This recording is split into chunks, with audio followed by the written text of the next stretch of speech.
मेरे घर वाले मेरी शादी करना चाहते थे। मुझे इस चीज़ से कोई ख़ास मतलब ना था। घर वालों ने एक लड़की देखी और पसंद की। मुझे तस्वीर दिखाई गई। मुझे तो एक आम सी लड़की लगी, कोई ख़ास चीज़ तो नज़र ना आई। मैंने कहा आप लोगों को पसंद है तो हाँ कर दें। मंगनी हो गई। मैंने ना तो कभी कॉल की ना कभी उनके घर गया। मुझे इन सब चीज़ों की फिक्र ही ना थी। मैं अपनी ज़िंदगी में खुश था। अच्छा कमा लेता था, अपना काम था, ऊपर फ्लैट था, बाहर से खाना खाता और सो जाता। पूरा दिन नीचे काम पर गुजारता था। दिल किया तो घर भी चले जाते थे हम। शादी का दिन आ गया। मैंने घर कहा बस निकाह करो और कोई रस्म वगैरह रहने दो। मुझे बस यही था, एक लड़की की जिम्मेदारी उठानी है बस। खाने पीने और जो वो ज़रूरत की चीज़ें मांगे ला दो बस।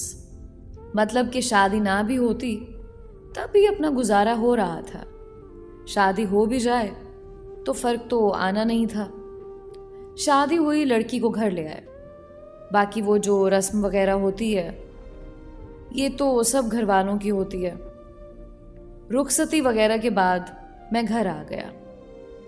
खैर मैंने कहीं पढ़ा था शादी के 2 नफल अदा करने होते हैं। मैंने वो भी अदा कर लिए और इसी बहाने इशा की नमाज भी पढ़ ली। वैसे कभी दिल में आया तो नमाज पढ़ ली, नहीं तो ना सही। और मैं सो गया, जो मेरी रूटीन थी। मुझे नींद आई और मैं सो गया। ना तो मुझे खुशी थी और ना ही गम। शादी के अगले दिन मैं उठा और काम पर आ गया। 2 दिन ऐसे ही गुजर गए। बातचीत हुई, बस इतनी जितना उसने पूछा जवाब दे दिया, इससे ज़्यादा कुछ नहीं। उसने पूछा क्या आप शादी से खुश नहीं? मैंने कहा मुझे दुख भी नहीं। मैं लोगों में एडजस्ट होने में वक्त ले लेता हूँ बस। न कभी मैंने उसकी तालीम पूछी न कुछ और। मैंने कौन सा जॉब करवानी थी। 1-2 बार घर छोड़ने गया उसको अम्मी के कहने पर। ना मैंने उसको पर्दे का कहा ना हिजाब का। उसको जो अच्छा लगे कर ले। मतलब कि अपना अमल दखल कुछ ना था। सोचने पर तो वो भी मजबूर थी। बंदा है क्या चीज़ है। मैं सोया हुआ था, मेरे पैर का अंगूठा उसने पकड़ा और कहा उठें, नमाज पढ़ लें। मैंने इर्द गिर्द देखा। खैर मैंने उसको कुछ कहा नहीं। वैसे कोई मुलाजिम उठाता था जब उसकी खैर ना होती थी। मैं बोला कुछ नहीं।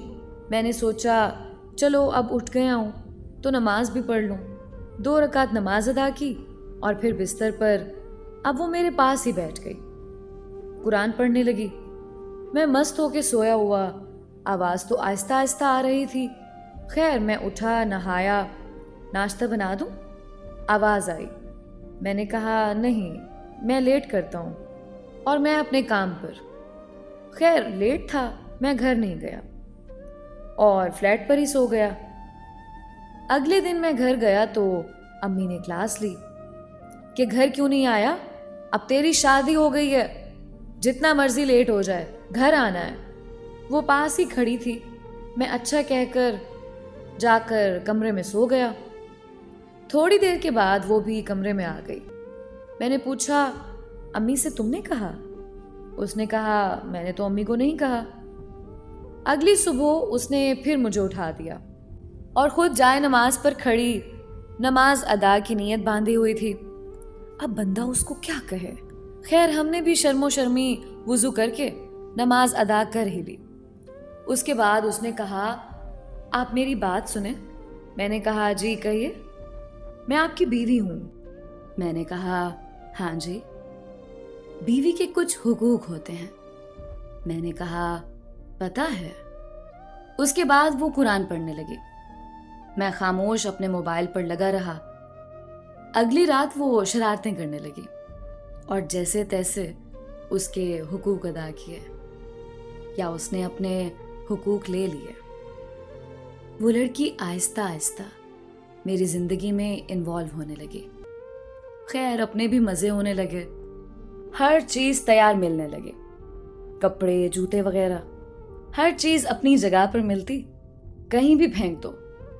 नमाज पढ़ने लगा था अब, मतलब जिंदगी अब बेहतर हुई थी। उसके आने से काफी घुल मिल गए थे हम। उसने कुरान पढ़ा तो मेरा सर उसकी गोद में होता। आवाज प्यारी थी, अक्सर सो भी जाता।